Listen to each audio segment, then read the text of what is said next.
welcome back to my garden. Today I'm working on making two Harlequin trees, and I've watched like a few different videos on YouTube and read some things about kind of learning how to weave willows. I didn't have any willows, but I do have a ton of red stick dogwood or Red-Osier Dogwood, or I don't know, it has a bunch of names, but it's native to where I live and we have like a big patch of it that grows on the property. So I went down and cut a ton of branches. I think I got like, I don't know, about 50. And then yesterday I sorted them all out into different sizes. And anyway, so I ended up with 24 sticks that were about, I think they were about 6 feet tall, and then I've trimmed them a little bit. So I already made one, and this is what the other one's gonna look like, but I wanted to talk you through how I made it and kind of the different supplies that I use. It's pretty low tech, it's pretty straightforward, and it's also kind of forgiving, so that's great. The first thing you'll need is 2 pots. So I use a bigger pot that's what I actually fill with soil, and then I cut the bottom off of this pot. I've seen like different ways to do this. So one is using the pots, and I like that because it's like easy to take it out.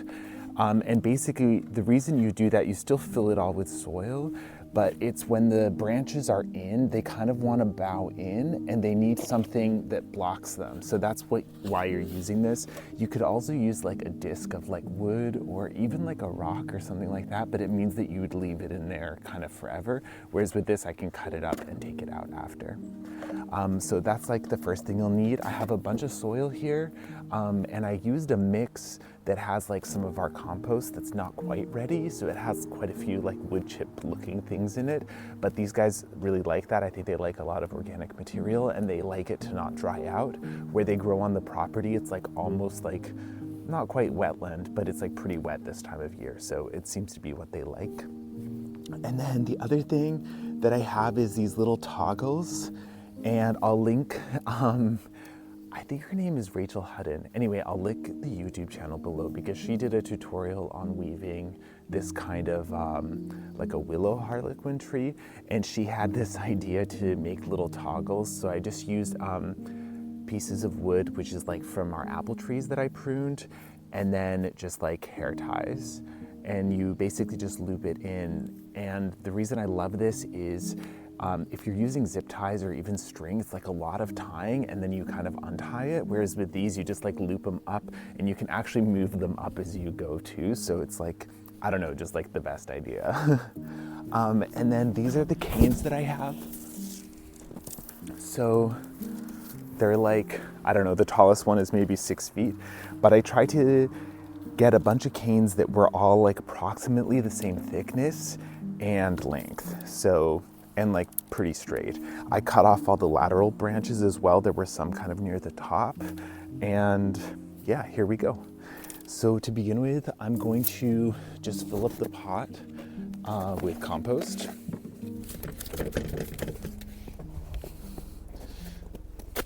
All right, so I packed it like fairly tight because I need it to be firm enough that these stay in place. And because it's like pretty kind of gritty and mulchy, like it's not like it will get too compacted, so it should be fine. And then as far as putting the canes in, I'm gonna start by doing, think of like a clock face, because we're using 12. So you'll put one in at 6 o'clock, or depending on what angle you're looking at this from, and then one in at 12. And then you do the other 2 corners, so 3 and 9. And you're basically putting these in like almost to the bottom. And then I'm taking 2 and doing the 2 hours in between. So just make sure that these are like roughly equal gaps.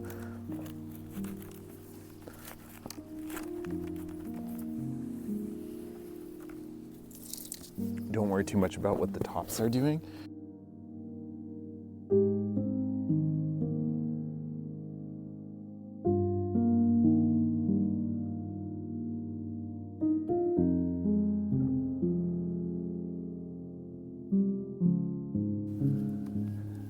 Okay, so those are all in place.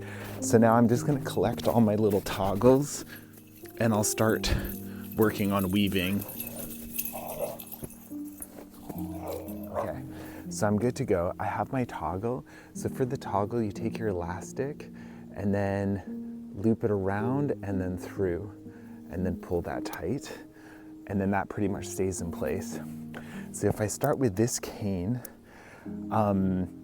it's like always confusing for the first one, but I'm gonna take it in front of the one next to it. However, because this one is going here, this will actually be the one. So I'm looping it one over, so just ignore the one in between just to begin with. So looping it, and then I'm gonna pinch that together with the toggle. Okay, so now this one, which is the middle one, will come over, and it will come, whatever this one did. So it will come in front of this one, but it's not actually this one, it's this one. So one over, and then I'm crossing it in front of the one that's two to its left. And I'll do the toggle, and I want to do it at about the same height again.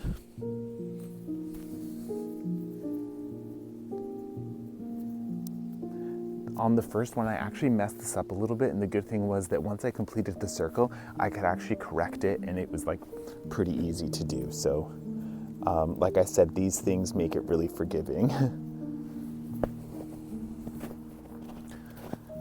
Okay, so now I have this one, and I want to pass it in front of not this one, but the one after. Again, approximately the same height from the rim of the pot. This one.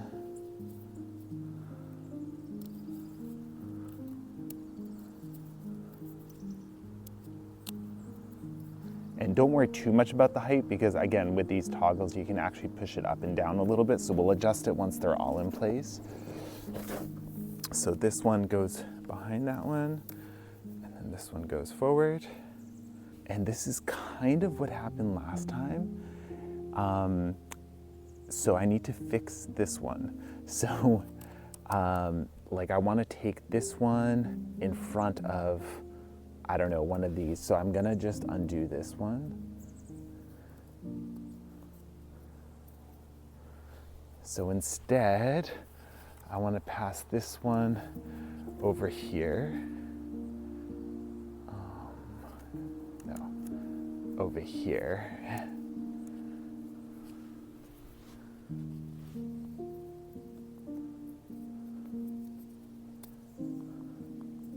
And then these ones line up, so it'll go in front of it here.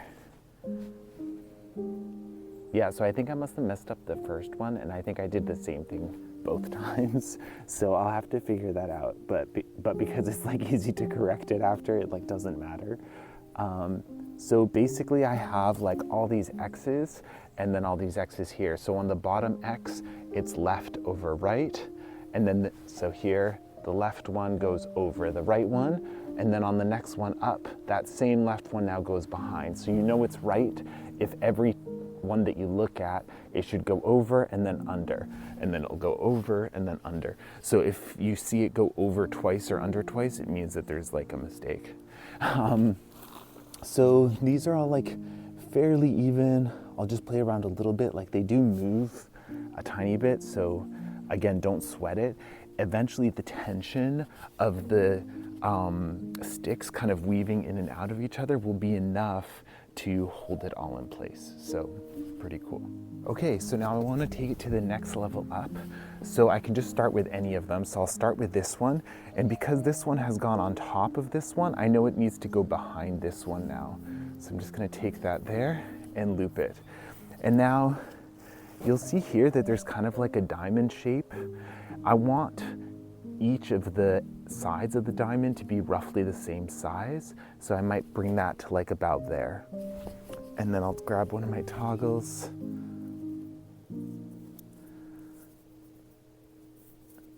And then tie that there. And then I can keep going with the rest of them.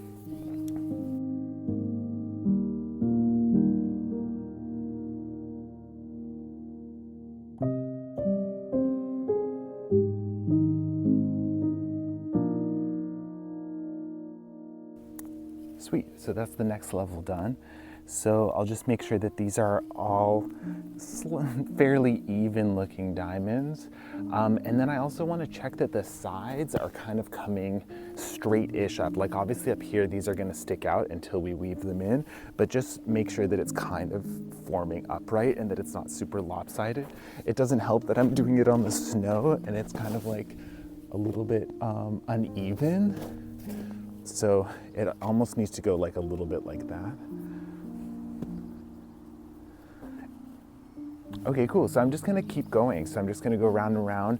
And then my way of checking is, okay, this one here, it was behind this one. Now it's in front of this one, so it will be behind this one. And I'll make that diamond there. And it kind of matches the diamond underneath.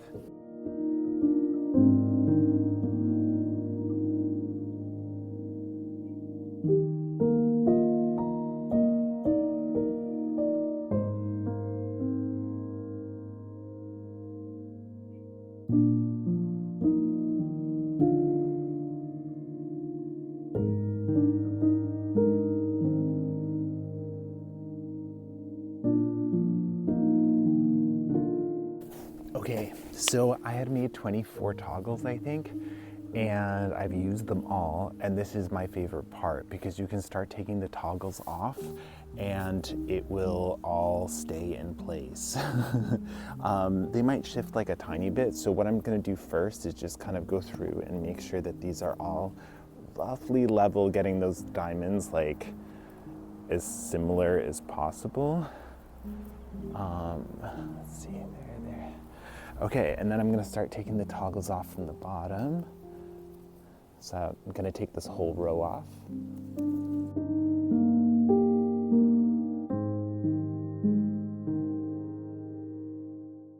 Sweet, and now I can start to apply them to the top. So, continuing with the same theme. So this one is behind the one next to it, so it's gonna come in front of this one. And again, that diamond has equal sides.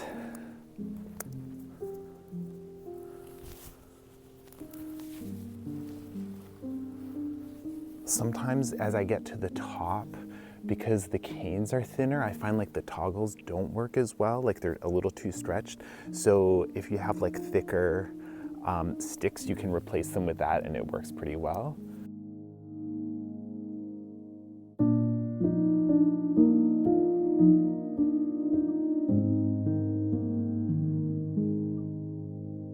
Sweet, so I'll make sure these are all like pretty level.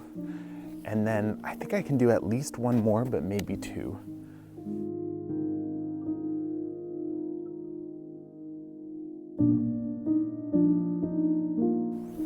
You can probably see that the diamonds are getting just like a little bit floppy. And it's because the stems are thinner, so the toggles aren't working as well. But don't worry, just I'm gonna make it like as close to correct as I can. And then for the tippy top, I'm gonna use cable ties. I tried doing it with string, but I found that I couldn't get it tight enough. So I don't love using plastic. And if you have any ideas of a better way, I'm totally open to it. Let's see.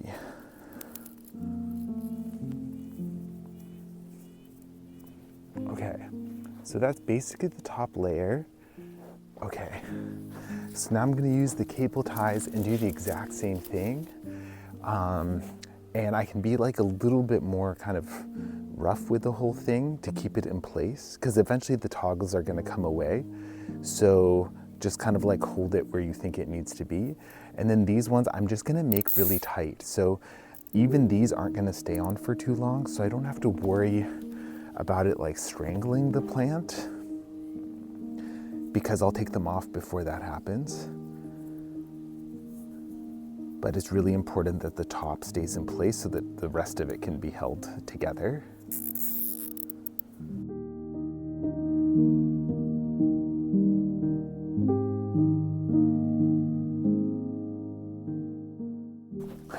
Some of these are like a little bit questionable in length. I think there were a couple outliers that were under 6 feet. So they're like barely making it to the top, but it should still work.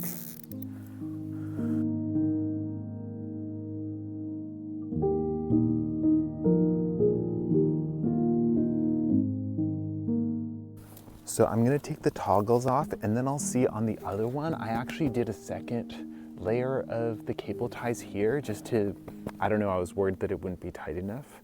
So I'm gonna take these off and then see how it looks, and I can always add one more layer or one more round of zip ties.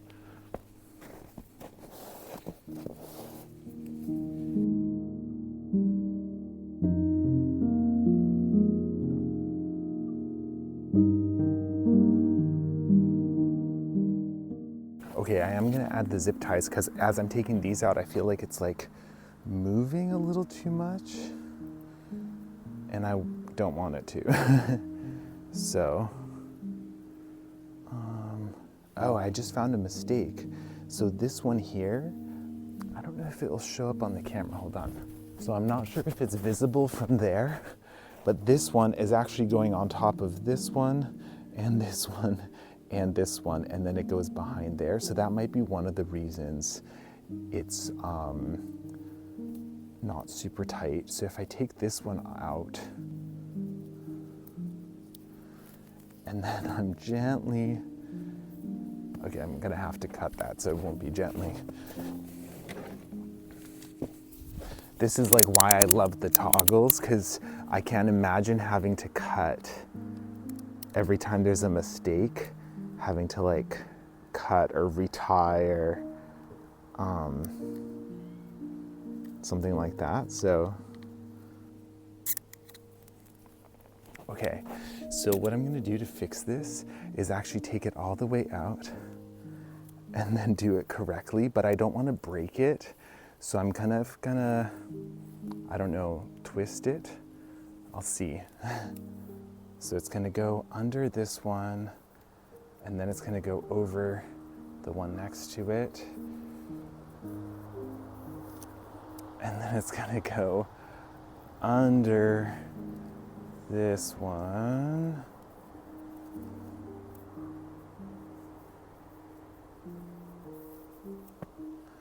Okay, and then it's gonna go like that. Okay, getting a zip tie back on here. So I guess it's like good that you can check that easily. I should probably check to see if there's any others that I've done that to.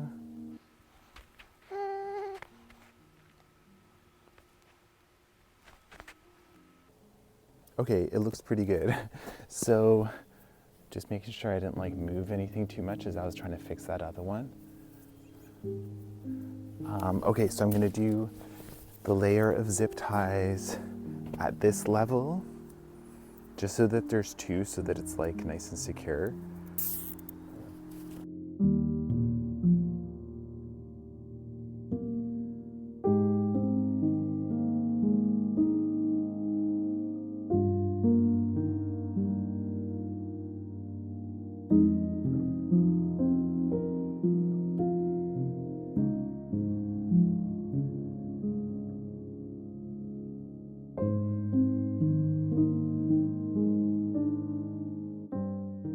Okay, so that's basically it.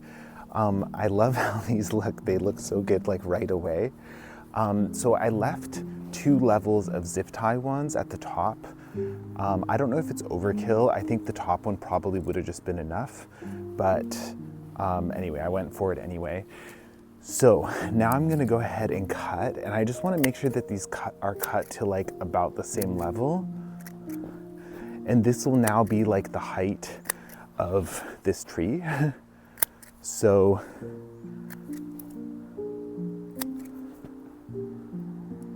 sweet.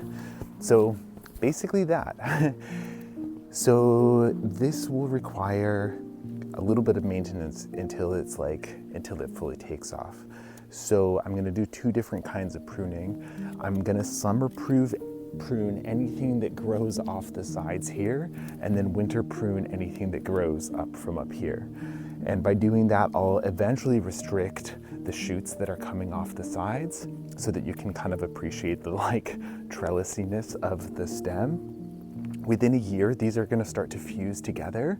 I think within 2 years, they'll be like inseparable. And then for the top, the reason I winter prune, like you would do with perennials and stuff, you cut them and then they'll flush out fresh. So with red stick dogwoods, they don't stay red forever. They'll do like if they're like a year or 2 old, they'll be red, and then eventually they do go to kind of like a barky texture, so like not red, but the tops that'll flush out every year will be bright red every winter. So it'll have like a cool impact. It'll have the lattice at the bottom and then bright red stems every winter, and then I'll cut those back. At the end of winter, it'll flush out fresh ones, and those will have the leaves and everything. They'll look like little palm trees or something. So yeah, and then anything that comes up on the sides all summer long, I'll just keep trimming those off. Eventually it'll get the message and it'll stop putting stuff out from the sides. I'll go get the other one. So even though I tried to use like the same length of branches, this one did end up being like a little taller. It doesn't actually bother me. They're like sisters, not twins. So I could come in and cut this one at this level if it was like really bugging me, but I doubt I will. Anyway, so that's like the very basics of like me doing this. And this, that one was actually the first one I made. So there was like some learning and stuff going through it, but I don't know, I thought it was really fun. And there's kind of like an endless supply of sticks like this time of year. I don't know that they'll all root as readily as like this dogwood or as willow would, but I'm kind of curious to see what I'll try it with next. And you can also do this as like a living fence, slightly different weaving, or you can do like garden obelisk type things. So yeah, stay tuned and I'll show you what I come up with next. But thanks for coming along for this little kind of tutorial of making these living Harlequin red stick dogwood trees. Okay, I'll catch you next time.